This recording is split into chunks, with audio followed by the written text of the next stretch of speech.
How to Be Your Own Best Friend, Mildred Newman and Bernard Berkowitz with Gene Owen. There's no pill made that is as simple and effective and fast working as How to Be Your Own Best Friend. If I'm gloomy, I read it twice a day with a glass of water. It has never failed to uplift me. I want to tell you that it's magic, but the whole point of this book is that there is no magic. So instead, let me simplify and let me say that I can't live without it. At a time of trouble and confusion in my life, this book has seemed to be a deep breath of mountain air.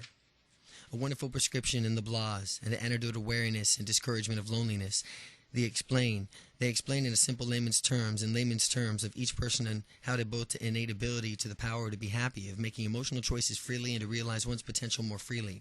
What the Berkowitz unearthed is too often forgotten in the form of human intercourse called Getting to Know Me. Read it over and over. It's truly enjoyable, leaving the reader with a sense of relief, knowing that there is a logical reason for anxiety and frustration. A kind of psychiatric pep talk direction for people who have the patience to learn and operate a car but won't be bothered learning how to operate themselves. A formula to help people live more meaningful lives and give them the courage to overcoming the hang-ups that keep them from being happy. Seductively jargon-free, presented in a neat question-and-answer format. Sensible advice how to give up childhood, accept yourself and your own journey, and deal with life on your own 2 feet. How to Be Your Own Best Friend. Introduction. When Thoreau remarked that most men had lived lives of quiet desperation, he could not have been foreseen how noisy the desperation would have become. Modern man may suffer like this forbears, but he does not suffer in silence. Our malaise is articulate. We have talked about our troubles. More escape hatches have been open to us today, and we eagerly jump the chute. Work has been always available, but we can now take further refuge in the infinite varieties of entertainment. Let 747 remove us from the scenes of our discontent. But more and more, what's bothering us is up for discussion. We talk, of course, about what's wrong with the world, about our warfare, welfare, prices, pollution. But we also talk about, frankly, than ever before, about what's in our inner world, about frustration and boredom and anxiety, about difficulties in marriage and sex, about lack of fulfillment. In our lives, we may not be unhappier than the ancestors, but one thing is clear: we do not accept misery in our own natural state. Resignment is not for us. It is for, if we are unhappy, we feel cheated, displaced, left out, like someone who missed the golden ring. We protest either individually or collectively. As a cry of women's liberationalists in one right mind, meaningful work to be satisfying lives, we take very seriously the pursuit of happiness and believe we deserve better than what we've got. Or do we? We state our grievances and readily locate their causes: our jobs, our husbands, unhappy childhoods, and many of us take steps to remove the offenders. We change careers, divorce, go to psychoanalysis. Yet the rising decibels of complaints make it one wonder: are we really doing all we can to make our lives more rewarding? Granted that we live in a time of social upheaval and dissolving values, where man's chances of survival of anybody's guess who has open to BS more options than the previous generation. To pull it mildly and to put it mildly, we don't seem to be making the most of them. Why don't we? How can we? These questions are posed to 2 Manhattan psychoanalysts, Dr. Bernard Berkowitz and Mildred Newman, a husband and wife who separately and together, working with groups, are engaged in helping people to better with their lives and their problem, and to probing conversation follows. The conversation. People that say they want to be happy, yet real happiness seems to be an impossible dream. Everyone reaches it so desperately, but many of us never seem to come any closer. What are we doing wrong? Why are so many people dissatisfied with many ways? Is it the times we live in? Do we expect too much? Do we want the wrong things? Well, it's not a bad thing as all that. There are plenty of people who have a wonderful time of their lives, and they're living to be a hilt of love for every minute, but they don't talk much about it. They're busy doing it. They don't usually write articles and go for analysis, yet it's true. Not enough people have the sense of zest in their daily lives. Too many people have just mastered the art of being happy. Too many people have just not mastered the art of being happy, which is the zest. To call it an art, do you think it's something that can be learned, like dancing, making pottery? But I think that either way, you're happy or you're not. You can't decide to be happy. You can do a lot of things, but if you don't see how you can make happiness, you got to go after the things that hopefully will make you happy. But you really got to do is, until then, after that, you get them whether you will or not. In a sense, it's true. You can go after the things you hope will make you happy, but you really don't know until after you go after them whether they will. In a sense, it's true. You must be put in a part of a problem where people have in their own minds of their pursuit of happiness. They think there is something that will make them happy. if they can just hold it. They expect happiness to be happy to them. They don't see it something that they have to do. People go to a lot of trouble to learn French and physics or scuba diving, and they have the patience to learn to operate a car, but they won't bother learning how to operate themselves. That's a funny idea. You make it sound as if we should be standing on our own controls and pushing buttons. Should the art of living be more natural than that? Maybe it should, but for most of us it's not. We are not born in the secret of how to live. Too many of us never learn it. There's nothing cold-blooded or mechanical about it, but there's many things that we have to learn to do. For example, first thing to do is to realize we probably have been looking in the wrong place. The source is not outside us, it's within us. Most of us have begun to tap our own potential. We're operating many low and very low below our capacity, and we continue to as long as we are looking for someone to give us the key to our kingdom. We must realize the kingdom is in us. We already have the key, and what we're doing is we're waiting for permission to start living fully. But the only person who can give us the permission is ourselves. We accountability, and we are accountable only to ourselves and for what happens to us in our lives. We must realize that we have a choice. We are responsible for our own good and our own good time. It seems to me like a strange idea. If it is up to us, if we could push a magic switch and turn on happiness, why doesn't everyone just do it? There is no magic switch, but there is an attitude to take responsibility for our lives, meaning making profound changes in the way you approach everything. We do everything that we can to avoid change. This responsibility, we should do much rather than blame someone or something or making us feel unhappy than take the steps to make us feel better. We even talk about our own feelings as if they were visitors from outer space. We say, "This feeling came over me," or as if in a helpless creatures overwhelmed with a mysterious force, instead of simply saying, "Well, I felt that way." We speak and our feelings change from a sunny storm-like weather over which we have no control. This meteorological view of our emotions is very useful. It takes us off the hook for us of the way we feel. We diminish ourselves just in order to push away the chance of choice. Never push away the chance of choice with your attitude. You know, I really find the hard to accept, and hard to accept, I mean, feelings are mysterious. They come and go, and most of the time I don't know why. If I'm angry or upset about something, I can stop myself from breaking dishes or maybe breaking into tears, but I can't just stop being upset and miserable. I'm not sure I would even want to. After all, if something happened to me that hurt me, then I have the right to feel hurt. You certainly do. You have the right to your feelings and painful feelings just as much as happier ones, to feel that all that you could feel, to be truly human. But often too many people cling to the unpleasant feelings that courts them. Without fully realizing what they're doing, they actually bring themselves about. They do the things that can make them feel bad, and then they say, "I couldn't help myself." What most people say when that is that I didn't help myself. You should help yourself, but we can all help ourselves. That's the fact, is we can all help ourselves.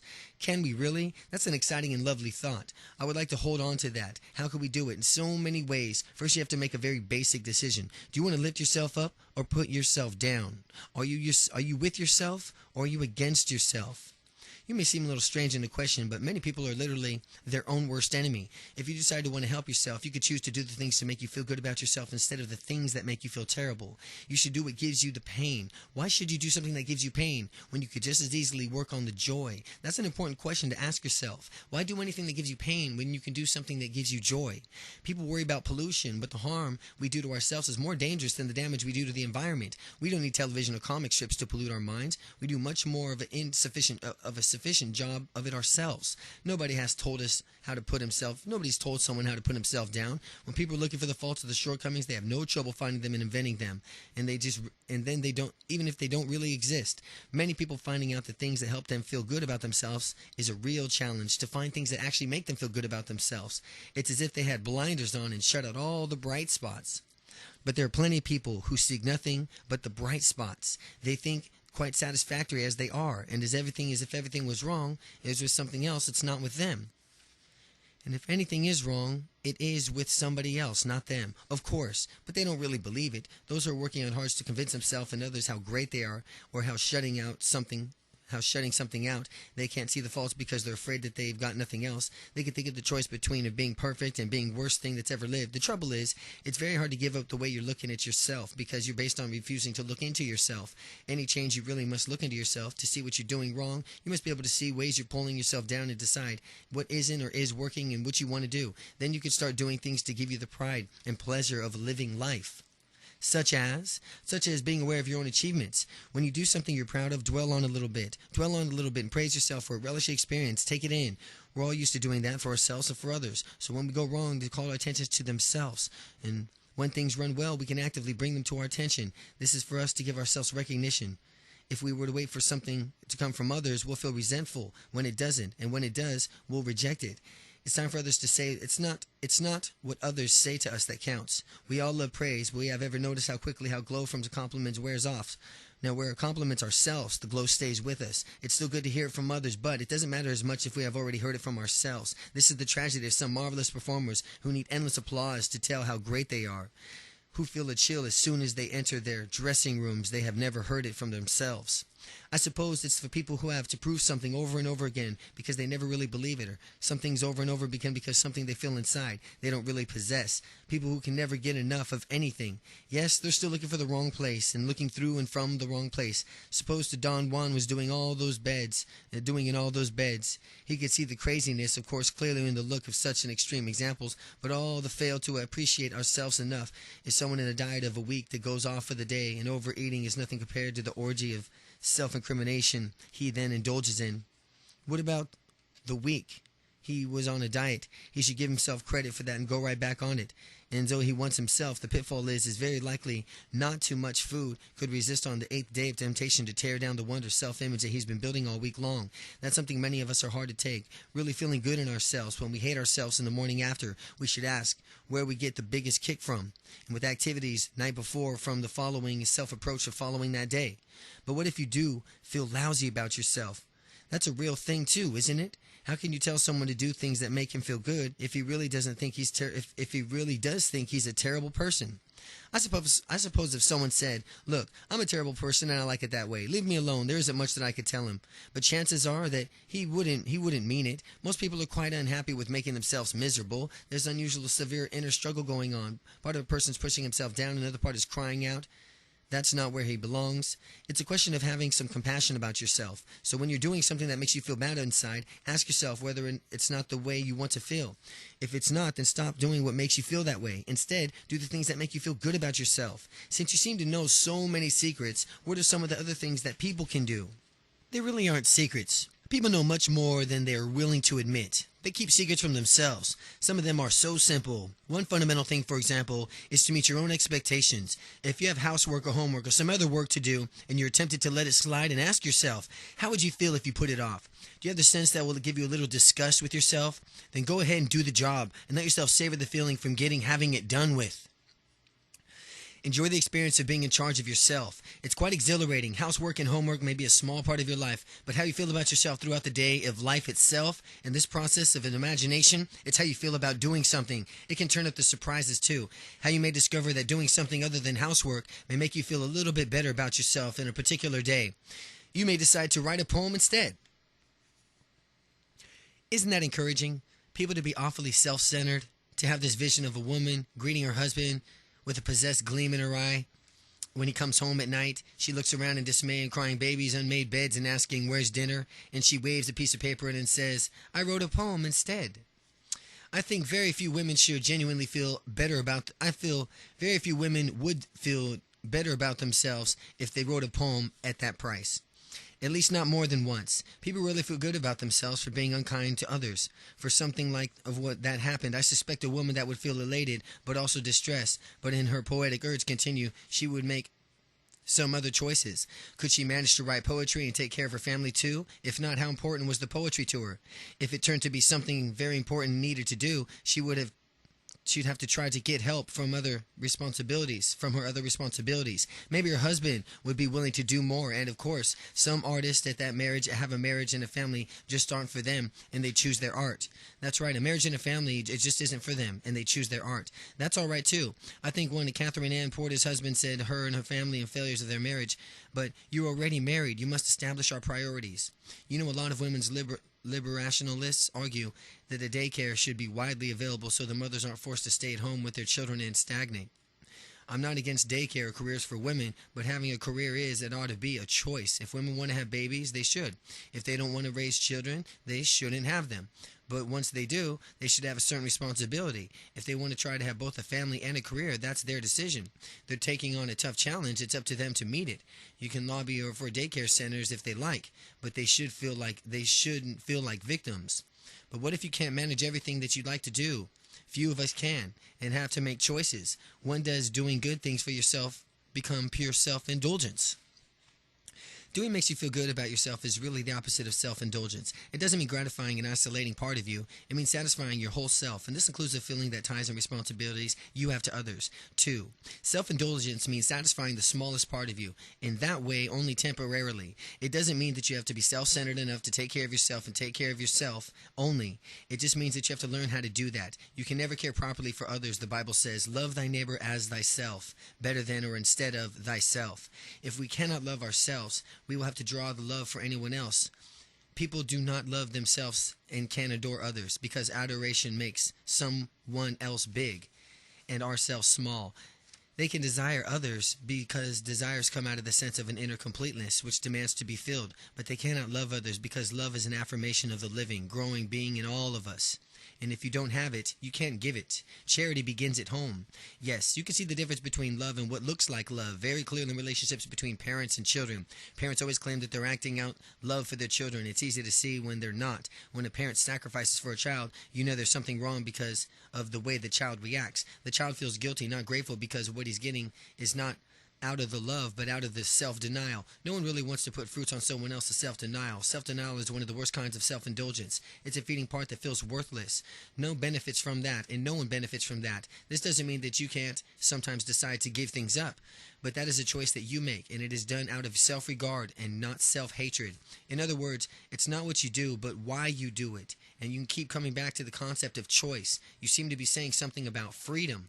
People are choosing all the time that they want and that they don't want to admit it. People are choosing all the time and they don't want to admit it. You are free when you accept the responsibility of your choices. And when you choose your own best interest, it's not as hard to do as it sounds.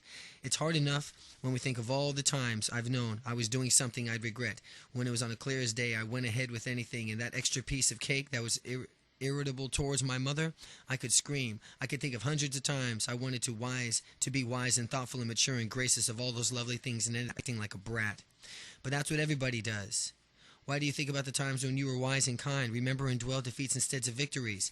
Many people are under kind of negative self-hypnosis. They put labels on themselves. They say, I'm A, a terrible person, or B, I'm always awful things, and C, can't possibly do better. Instead of convincing ourselves beforehand that something that we want to do is impossible, we should spend those energies looking for ways to do it. We must encourage ourselves. You can't do anything if you believe you can't. When you insist that you're the kind of person who can climb a mountain and make a speech, all you're saying is that up to now that haven't done.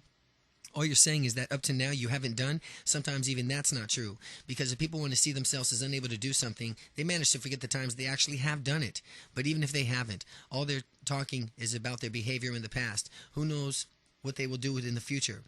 If we just keep on doing exactly what we've done up to now, people will never change, and people are changing all the time. That's what growth is. Doing things that you've never done before. Some things that you've once done or even dreamt that you could do. I really never climbed a mountain, and I'm sure I never will. I really never climbed a mountain, and I'm sure I never will. I don't suppose you ever wanted to, of course. Difficult things or a lot of trouble, you have to want them very badly. But when you don't see limits of your efforts, great things can come out of them. I remember a young woman I referred to on another analyst who didn't tell me anything about her time. I worked with her for a year or so. One year I got a call from an analyst I ran into the Y on Y Street the other day. He told me that she looked radiant. She was lively and sparkling and happy.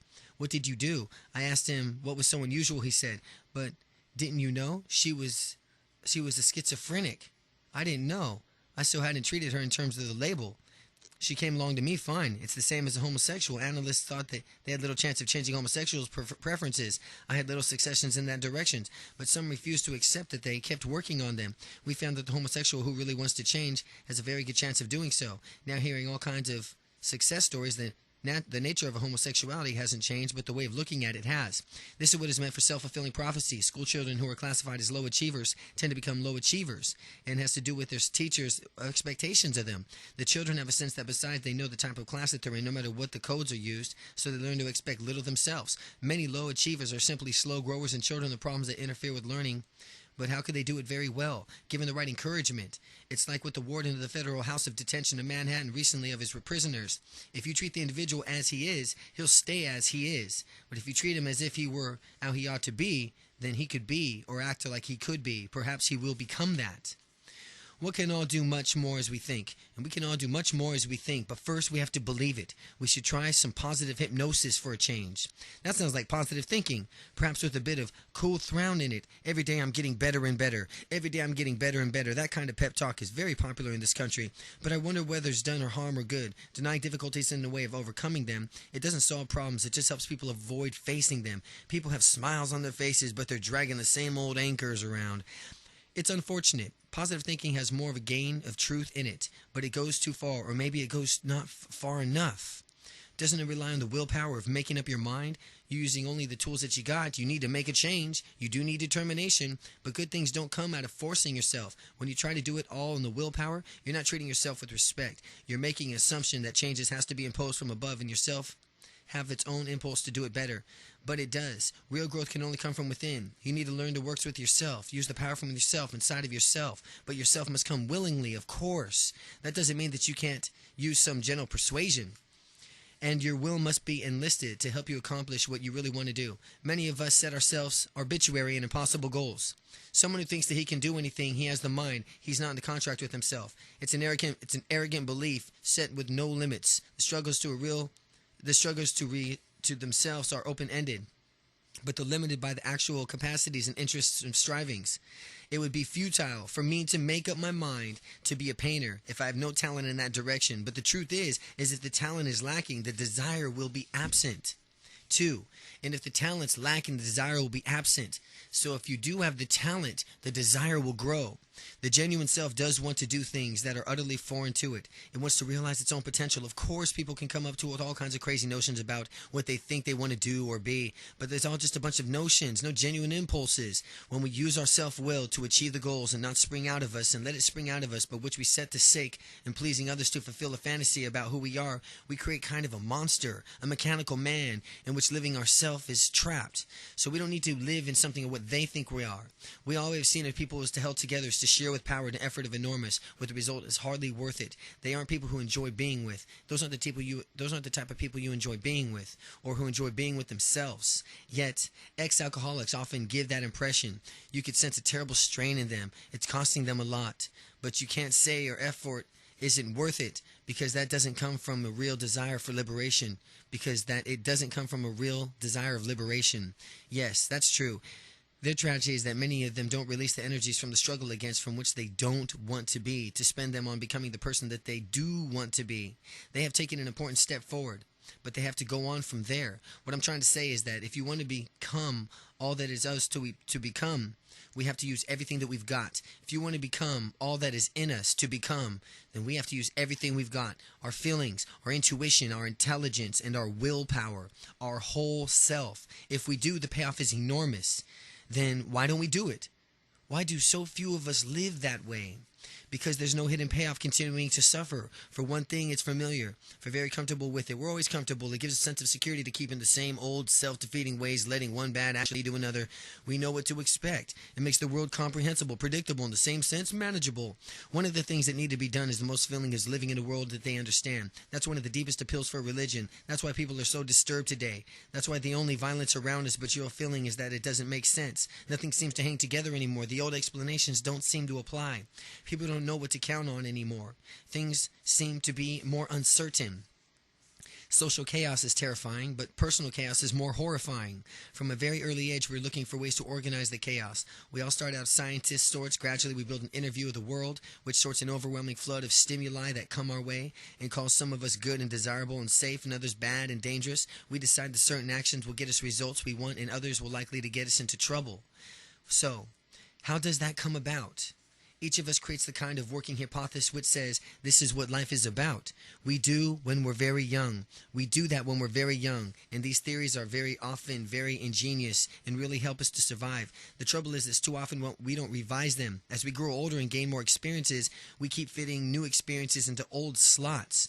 I'm sure most people would deny that they had any such things, impressions, maybe some prejudices and associations from things that happened to them as children, but hardly anything as sophisticated as a theory. Most people don't know how they have one because they have never put into the words, making up their vague feelings, unspoken apprehensions, and the things we don't dare talk about or even admit to ourselves as children. They deal with the most powerful and problematic forces of human life, like sex and aggression, which most families find too formidable to discuss. So normal families find it too hard to talk about sex or aggression. So we develop complex ideas about the nature of reality, which is never to communicate and never to examine. Some say that God created the world and fit for an absent-mindedness. We do almost as well. We build world views half asleep and let them, like tinted lenses, color our lives. You mean most important ideas about life are ones we are not even aware of? Most important ideas about life are the ones we're not even aware of, and we've been carrying them around since childhood?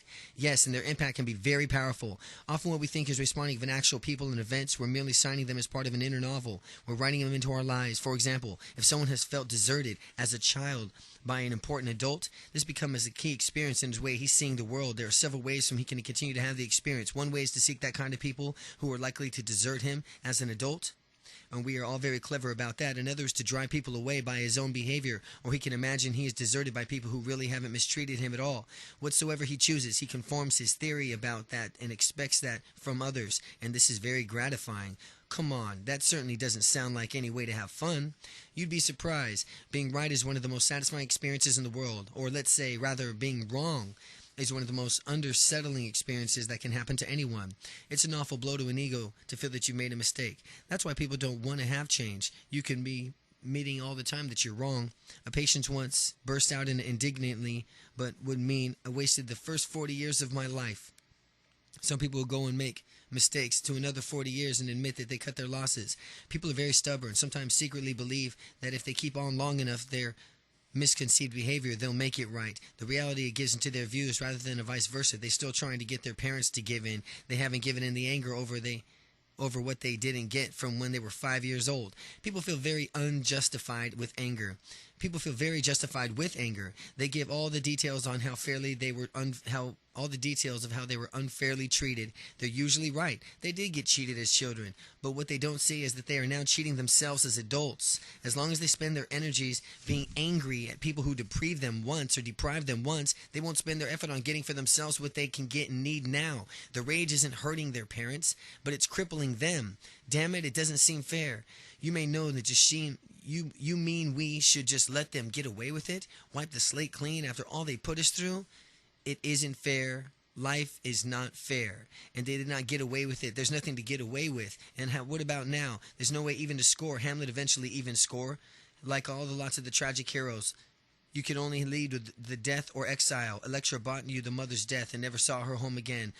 Life lies in another direction. It lies in letting go and giving up your grievances. You could stop your parents from getting away from your whole life, but you can't stop yourself from giving up your whole life. So we just have to write it off. All the suffering, all the years, all the belief as children, all the upsetnesses and letdowns as children. We have to accept that none of ever was. It was just a thought. That's all we thought. It's everything ever was only as what we thought it was. But in a sense, it was what you thought it was then. What people rarely understand is that they're not wrong at the time that they made up their theories. It's not wrong to think of how you thought of it, and don't mean to be a bundle of unspoken apprehensions gave an accurate picture of the world. You don't mean that bundle of unspoken apprehensions gave an accurate picture of the world. No, but it was the best that we had at dealing with our corner of the world. We all start out being the smallest, least powerful person in our immediate world, the family. Our helplessness is not a theory, it's a fact. It's in early stages coping with our world that has us working throughout the years. At 5, we need our mother. We must please and pacify her and get things that we need. Our life literally depends on doing so to accomplish our own as children. We must be able to manipulate adults to get candy from a candy bar or go to the movies. We must win them over. So it's appropriate for a child to look into others, to learn how to evoke their love, sympathy, and understanding. We can look to ourselves only secondarily. The mistakes lies in carrying a sense of helplessness, the need to placate others into adulthood, which once a fact that has become a fantasy. As an adult, everything doesn't depend on pleasing others. The others once did for you can now do for yourself. When you're 30, you do need your mother for love in the way that she makes you feel when you were 3, but you don't need to feel her or treat her as you did then. You don't have the fear of the anger anymore. You can stop wearing the ties like she likes and dating women and you can approve of. That's all over now, and it's ancient history. And now you're your own man, you're your own woman now. And many people will not realize that. Why not? Why don't they grab that freedom? Freedom is now. Freedom is all you have, and it's right now.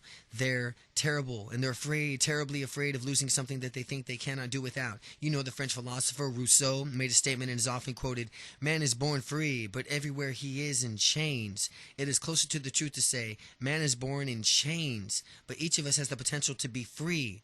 Too often people cling to their chains, even after they've outgrown them.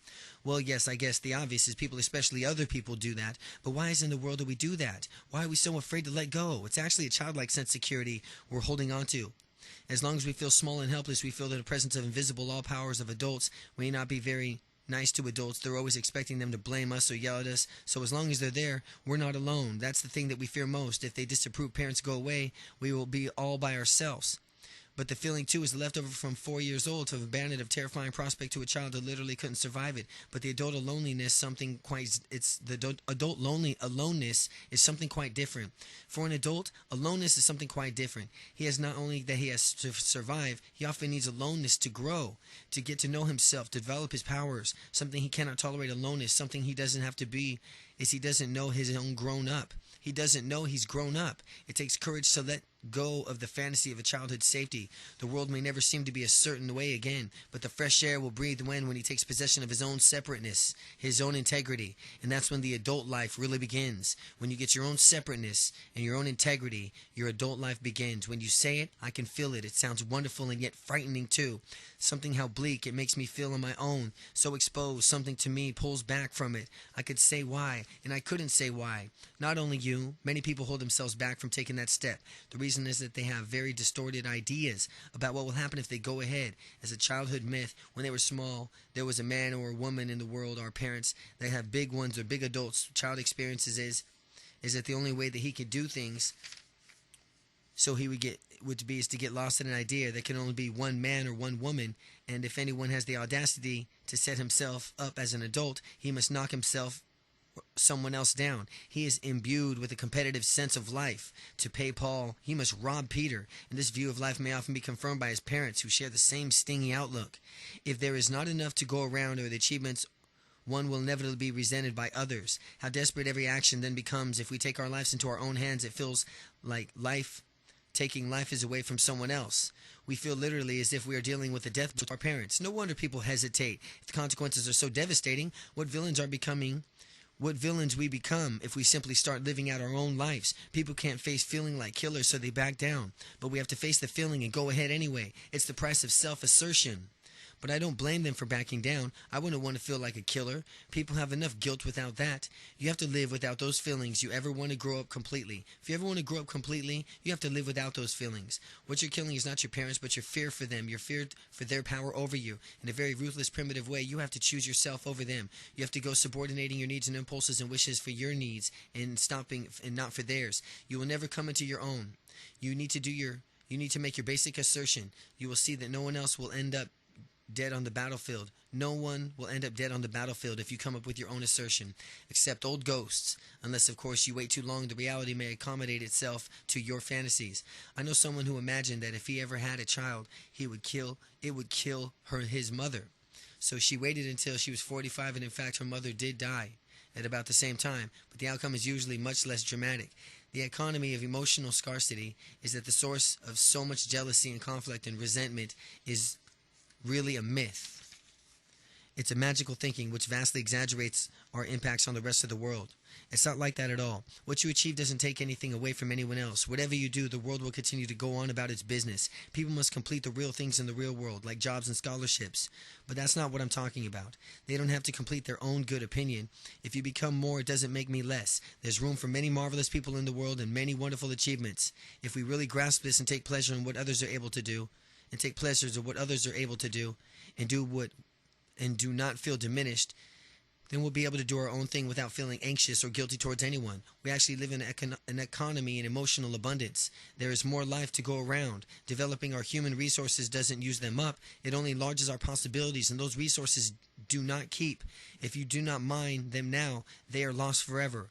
That's another thing people don't face. They think they have eternity before them. Humans are humans. They don't have eternity before them. That's what they don't know. They can't do tomorrow, the day after, what they should do now. They think that they're playing a game, that they're holding a long enough. If they hold out long enough, they'll win. Eventually, the other side will give up and give them what they want. But this is not a game. There is no other side. If we are holding on long enough, we'll lose all the chances.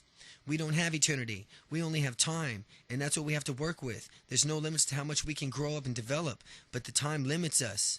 We must know this, and of course, people are often obsessed with aging, what time does to them, and aging of what time does to them. Instead, they should be concerned about what they do with time. It sounds so wise and beautiful. I would like to wrap it up and take home with me, but it's so much easier to say than do it. Isn't this asking too much of people who has the power to keep that steady eye on reality? I think I know a few things about life, but I often lose track of them. I get discouraged and impatient, and I need a reassurance. I worry about what might happen in the future. Can people expect to be that mature? They don't have to be totally mature. That's another thing people don't understand. They envision adulthood as a door that opens. They think that once they step through it, they can never return. Growing up is not a one-way trip. Adults can be childish. Children can act very grown up. Two states aren't mutually exclusive, which is lucky. Otherwise, the generations would have more than a gap. They would face an underbridge abyss. I know that's what my parents think as they face now. But that's what's usually lacking in a genuine desire to understand, to make the imaginative effort to accept the fact that others are different from you. It's all right to be immature at times. People who are totally adults are a little intimidating. People who are just full-blown adults are intimidating. That's the wonderful thing about marriage. A good marriage is a very adult relationship, but husbands and wives can still do things around each other. They can be parents, playmates, as well as lovers, partners. They can be babied when you needed it, and they could do all of that. The only time you run into trouble is when you both want to be babied at the same time. The only one of you isn't willing to give it up. That's a very nice to hear, very reassuring. I do feel better knowing that I don't have to suffer, or I don't have to be a super adult. I think I used to try to do that, and it made people feel as if I was looking down on them. They didn't like that at all. You didn't feel good about being a child, but there's a child in each of us. And we should kind and cling to that child as a kind of child. Another thing, people should realize that it's when they give up something at 25 that they're taking it from their 40-year-old self who once had a need for it. Somebody can take away what happened when they were 4 years old, but when you do this and compassionate to the 4-year-old who is still within you, adults can often tender it towards to a 4-year-old, and when they find themselves feeling or behaving like one, they react in horror. They become disgusted with themselves and disclaim the child that is in part still there. They probably started doing this very clearly and very early. Somehow the process of growing up, from which they should be basically reaching out to new ways of handling experience, the emphasis shifts to feeling bad about old ways. This is really the beginning of self-hatred. Generally, growth having is courage of confidence to try new things, and in this process to let go of old ones. But you move on because you are more interested and excited to take on new challenges. You may be scared too, but you're also attracted. This doesn't mean you have to despise self you were, or the self you were. It's just let go of what you don't need anymore, because you are something better. Learn to let go of something you don't need anymore just to be something better. That sounds easy, like things just falling into place and appearing when they needed. Growing isn't easy, but growing isn't easy. It's painful to grow, and it's terribly difficult. You're not sure of where you're going to go, how are you going to get there. There's so much uncertainty and so much ambivalence. Of course, growing pains are very real, and when children are struggling with the important new step forward, they sometimes have to brush away their old habits rather violently. They don't need them anymore, but partly they still do, so their behavior can quite contrary and unsettling to those around them. Any parents know what I'm talking about, but that is the rejection of earlier self that goes deep and becomes more persuasive. The result is not growth, but self-hatred. The person may learn to do without satisfying the needs he feels and he ought to have when he's outgrown, but is impoverished by the effort. We should grow not by turning against our earlier self, but by building on its strengths. We should recognize that it served us as well, and it's time for something else. What is it someone said that the only way to true adulthood is through a real childhood? Yes, it's a good childhood is liberating. Good parents help their child move on. The tragedy about childhood is that people tend to get hooked on it. So they go through life looking over their shoulders, something that they once had or that they had or wanted. They waste years trying to recapture the bliss that they had too little of that they had too little of as infants, instead of capturing the joy that they could have as adults. That's what addicts are often looking for in drugs, isn't it? Yes. They want to go back to a happiness but it doesn't work. So they have to go ahead. It's much harder back from what they know to expect, although no one can really get back there, which is the attempt to go desperate. Going ahead means of taking chances, trying things that you never tried, and said earlier about being sure that whether or not you can get there. The hardest thing is when you must give something up and you don't see what you'll get if you do. That's why people don't want to stop suffering. They know that they know what they've got, and they really don't believe that there's anything else. One Faulkner's characteristics: between grief and nothing, I'll take grief. But our choices between grief and full life, to take the first steps towards a full life, may be painful, and you may have endured sharp pangs and loneliness and loss, but you're lonely anyhow if your loss happened long ago. What you're losing now is only a dream. You must be a strange awakening. It must be a strange awakening, like opening your eyes for the first time, like being born. It must be a strange awakening. Only this is now is you're not naked. You're only ready to be awakened as adulthood. You're awakened into your adulthood, and here you have to take in whatever it is and cope with it. You said you must take the first steps. Which are those steps? How does one start? The first step is to let go of the dream, rather to loosen its holds and give in up to it, because nobody does it all at once. This is such a basic step that no one could tell anyone how to take it. Somehow has the dawn, partly dawning of how futile, but unrewarding the effort to hold on to it, and partly the dawning of the senses that there might be something infinitely more exciting ahead if one does abandon those fruitless efforts. It makes me think of an old movie, Hold Back the Dawn, but there's anything people can do is bring on the dawn. You start by paying attention. If things keep turning out the way you don't want them, ask yourself, well, what are you doing to make the outcome come this way? So the connection between you could find it, what you could do and how you feel. You may have to sit yourself and demand some answers. Why do you go on being unkind or unfriendly to yourself? Why do you trip yourself out? Why do you trip yourself up? What are you getting out of it? What kind of vision of yourself are you holding on to? Do you secretly think that you act helpless enough someone will help take over for you? Do you really think failure will make you lovable? You talked earlier about the inner and novel from been writing all over our lives. If we've been writing all over our lives, this sounds like a form of play acting, going through our part of private drama, hoping someone will play another character that we've cast. But if it's all fantasy, why do we give ourselves such a thankful role? That's just the point.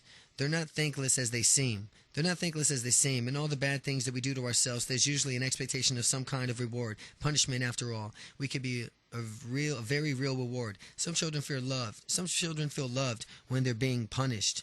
But the only other thing is they get from their parents is indifference, and that's the worst of all. So adults keep on trying to rise out of the people who they once mattered to us. We'll put ourselves through all kinds of hell just as they feel and they still around. They'll put themselves through all kinds of hell just to feel they're still around. But they're not around anymore, and we collect no credits for their pains or for our pains. We've been communicating with ghosts, even if the ghosts of people are still alive. I suppose ghosts can seem better than nothing. That's the tragedy of it. We think that if we give up the reassurance of those unseen presences, we'll have no one. And the truth is, and it is true, that if we let them go, we'll have no experiences to pain of separation. That's a sense of a loneliness, and every mature individual must know. But if you have the courage to endure the wrench, that awareness, if you pave a way of something far better than the childlike dependence you gave up, the true intimacy is one that's possible between equals, between adults, from when fun really begins, when people are full possessions of themselves, when they really know who they are, and are who they are. And that's when they can really open themselves to others, when they can stop trying to get from people what they can't give you. They can begin to enjoy what they can offer. People can share whole worlds with each other. From first they must access their own. You mean for adults, intimacy is something quite different from intimacy as a child knows or wants, and far more enjoyable for an adult. When the only kind of closeness you know can imagine is the child to a parent, you want to have the closeness desperation, but you have to fear it too, because it's an ultimate form. It reduces you, literally, to a gibbering idiot. The last stop in that direction is the womb. If you seek closeness to feeling small and finding protected shelter in something big, there's always the fear of disappearing altogether. But adults' love does not diminish the lover. It enhances us. It makes us more. You mean the risk of love is not as great as we think? No. No one can take the risk of love that's being offered to you, and it can always be rejected. When you are exposed for being to someone, you inevitably take a chance of being hurt. That's why some people prefer not to love at all, and they'd rather live closed in themselves and risk the pain of exposure of nakedness and love of what it implies. But an adult, when he loves, does not risk his whole identity that he already has. He will never, however the other responds, he loses his lover. He will still have himself. But if you look to someone else established in your identity, for you, it's some way losing that person can make you really feel destroyed. You mean that even in the deepest love, you keep a sense of separateness? At moments of great closeness, there is no consciousness of separate selves, but that deep sharing of self is different from being swallowed up. I wouldn't want a life without love in it. Who would? Everything you do is richer and fuller when love is there, but love is not always there. How would you feel about yourself at times? It isn't someone around you to receive or return your love. It has a lot to do with how rewarding the experiences of love is when you have it. I think that the great aunt of mine, now in her mid-80s, who lives alone on the edge of California desert, I once asked her what she did with her time. Her answer was, well, there's not enough hours in a day. We visited her recently and found out that what she meant. Well, when we were there, she entertained her literary group. This is a weekly selection to read in advance of the cake bake. She also takes a course in creative writing, and between her cultural activities, she raises things in the garden, visits people and carries a voluminous correspondence with friends, relatives, people on the radio shows, and just making busy work for herself either. She genuinely enjoys everything she does. A few years ago, I took a trip abroad herself and had a wonderful time. She stayed with us a while, and the way she backed with her pleasure, and she came around again. She was always glad to spend time with us, but she was perfectly happy when she was busy elsewhere. We never had a feeling that she was waiting for us to come and entertain her. She never had that look that said, feed me. She had always found herself to feed herself. So we're back to the question of how do we go about it? How do we learn to feed ourselves? It's important to learn to listen to ourselves. Most of us learn to tune ourselves out. We start to receive our messages loud and clear. Babies know when they're hungry, so when they hurt. But when the small other people's voices are much louder and surer than our own, it's easier to go along with what others say. They've got it all figured out already. We're just starting to put the pieces together. Besides, it's their side of bread it's buttered on. And if we listen to them, we get the room aboard. When we can offer ourselves to complete with that. How can we offer ourselves to compete with that if we just listen to everybody else? It's another story that we had to survive as children. We don't need to keep doing those same things any longer. Turning again takes practice. Turning in again takes practice. You have to encourage ourselves to speak up. If we stop listening to our own voices a long time, the voice has to be very faint. I have given up. In many ways, also to be pretty angry that I can't believe I've been shut out so long. But it's there. We have to give it a chance. We've learned how to listen. Now we'll find out a lot, and we will hear some wonderful things. I suspect we may have some terrible things, too. Isn't there a lot hidden in us that would be pretty hard to take? We would be too much for people to handle for themselves if it did surface. Isn't that what psychoanalysts are for? To help people dig it up and get it out and sort it out and maybe eventually be free of it. Analysts can help people a great deal, of course, in delving into the reasons why they mistreat themselves. Some people are so caught up in doing harm to themselves, they have little understanding of why they even do it. The analysis is that the only way that they can begin to break out of their self-destructive spiral is that they can help to get around the roadblocks that stand in the way of the growth. The roadblocks are often put into place by others, from which we work hard to keep there. The analyst is a great tool of liberation. When the first patient lay down on the couch, it was truly a giant step for mankind. But there is so much people can do off the couch. I don't mean to imply that you can't be analyzed sitting up. By the way, I even done it successfully over the telephone, and there's much people have done to do for themselves, even with the analysis help. One reason analysis sometimes takes a long step and refusal of many people to realize that at bottom changes is up to them. At bottom change is up to them. No matter how many insights they have, no matter how many insights they gain, no matter how much emotional catharsis they may achieve, change does not just happen. But I have the impression that sometimes change does simply come. I know it has happened to me. Suddenly you feel very different about someone or something. Burdens are lifted, doors are open, something you were struggling with becomes easy all at once. Miracles do happen, and it's a good thing, because they help people going in the same struggles that must come first. A lot of plugging goes into the making of miracles. They happen to be people who are reading for themselves, and they read to them. But it takes more than just the sudden leap of change in life. It takes a conscious decision to take our own lives into our hands. A lot of people don't want to face that decision. and they think of their own analysis as good father or good mother that they never had, and that from now on they'll be taken care of. They're partly right, and the most important thing is that analysis can give a loving interest, but people forget that good parents is the one who helps the child care for himself and take care of himself.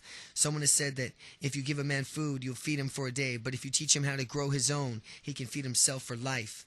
When you decide to take care of yourself, take charge of yourself, there's still a big job ahead. It takes thought and effort, share free and bad habits, and to shed free all bad habits, a part of your way to be quite indignant at the changes you're trying to make a part of your life that's quite comfortable in the old ways and has no desire to see things or do differently can put up quite a fight. A lot of us would rather do almost anything but change, but seriously, we must go deeper than just changing comfortable habits. There's more at stake than that. All the things that we've been talking about here are at stake. Our illusions, our fantasies are at stake. Our sense of being right about our own zest we're talking about at the beginning. Where does spontaneity come from? Your enthusiasm, your belief, your passion, your zest. People often talk about wanting to be spontaneous, to live out their feelings, that they've locked themselves into intellectual boxes where they've hardly known it and are felt it anymore. They become desperate to express it in plain, simple emotion. They think of it that they could throw it away in their minds and they would be free. This is the appeal of D.H. Lawrence's ideas. By neither freedom nor feelings are that simple. Freedom nor feelings are that simple. We have in us a catch-all, a programmed reactions, remembering scolding, school books, maxim, nostalgia, and old wives' tales, all mixed up with the true feelings. So in practice, spontaneity usually means grabbing the first thing that floats to the mind and taking it as if it was a message from our depths. And there's a lot of pollution in those depths. We have to examine the actions that surface there and where the messages really come from. We have to decide whether to act on it or to represent our true does it represent our true interest. This doesn't mean that you have to watch yourself every minute. You don't have to become a self-conscious and a centipede. You forgot how to walk. But living out your own true feelings does take work. To live out your own true feelings, if you're willing to invest the effort, the zest will come. People say that they want to let go, that they really need to do this and take hold. Only when you're really ready to in charge of yourself can you afford to let go. The spontaneity you expect good to come out of it. That's why sex is more satisfying for adults. Only mature adults have the self-possession to abandon themselves and know they'll come into intact. It sounds like a paradox, but it is the one of secrets of love. It's one of the secrets of love. You're convincing me it sounds better and better. I'm sure I know enough. I know enough yet. What else can I do? You must also learn to talk to yourself. That's very important. You need to explain things and reassure yourself. You need to establish an ongoing dialogue. I can help you through all kinds of tough situations. As a child, you're up to mischief. You could stop to discuss it first. You could tell himself no. There's usually a moment when you can go either way. If you pay attention, you can take care of the moment and consider that you really want to do. You have the power to stop yourself. This is a good thing to know. At first it's hard, but it gets easier. It sounds as if a man's freedom may hinge on just a little pause. What a narrow margin it is. It sounds as if a man's freedom may hinge on just a little pause. What a narrow margin it is. You won't always use it as well either, but when a child in you does misbehave, don't punish yourself. You've done that enough. Forgive your child. Forgive the child in you. Most of the things you feel terribly weren't so bad to begin with. You often go on doing things against yourself just to prove that we are terrible persons we've imagined as we were when we were children. We suffer because such imagined sins over our deep feelings from our parents or our rage when we let us down or loss of faith in ourselves and another child was born and our star turn was over. We're told to hate sin and love the sinner, but we're told to apt twist around in the other way. We hate the sinner in us and cling to the sin. Don't glorify your lapses. Just try to understand why they happen and steer yourself back to the right track. All the kind and thoughtful things that you would do towards a living child, all the loving help that would give to that child, you can give to yourself. When you know a child well, you have to feel that you can put on the pressure. When to offer comfort, you have to leave him alone. You have to come to know your child in you. You have to get to know and get a feel for yourself. And you can know when to be easy. You know when to make demands. Know when to get familiar in terms of yourself. Embrace the child in you. Makes friends with yourself. It gives such a reserve of strength to call on. And once again, seeing a man in a grieving deeply, a person who has the closest to hands died and felt utterly desolate, sat with him and he could feel the depths of his sorrow. Finally, I said to him, "Yes, look as if you had lost your best friend." He said, "Well, I have." And I said, "Don't you know your best friend is?" He said, and looks at me surprised. He thought as a moment, and the tears came into his eyes. Then he said, "I guess it's true. You are my best friend." If we do all this, it is to understand all these things. Would it really make such a difference in our lives? If we could learn to love and nurture ourselves, we will find ourselves in a richer life than we've ever even imagined. We will still be the best at real problems and suffer real defeats. Life is not a picnic or a rose garden. The world does not run out for our benefits. There's no escaping human condition, which involves pain and difficulties and loss. But we can bring everything from which to bear of challenges and life presents to make it the very most of what it offers to us. If we liberate ourselves from our fantasies and learn from our real resources, lie on a whole world that's waiting to be explored. People often have a good need in themselves and it's worn out, having tried everything, exhausted their resources, used up everything that they have, as if they've given up on themselves. Yet, when they begin to make themselves available, ourselves for possibilities, it's like drilling as well to an untapped energy reserve, like finding a bank account we haven't yet used. It's the cheapest form of entertainment there is. You can never run out. You are never bored. It's also an old age security. When Bernard Berenson, the art critic, was almost 90, he said, "I would willingly stand at street corners, hat in hand, begging passerbys to drop their unused minutes into it." He never lost his capacity for enjoying moments to the full. You could say, well, he was an exceptional man, but we can all do it. It sounds like the secret of living is to love each moment. I wish I could believe we can all learn to live like that. There's no question that we can.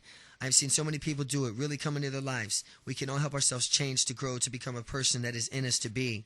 We can learn to be our own best friend, and if we do, we'll have a best friend for life. We could buy ourselves up, giving ourselves comfort and sustenance in times from when there is no one else. We could be our own source of encouragement and good advice. We are accustomed to waiting for someone to give us a kind word from really has no available to ourselves many kind words. I feel that I've learned many secrets from you. I've heard many wise words. I hope I can remember them. Of course you'll remember them. You knew them all the time.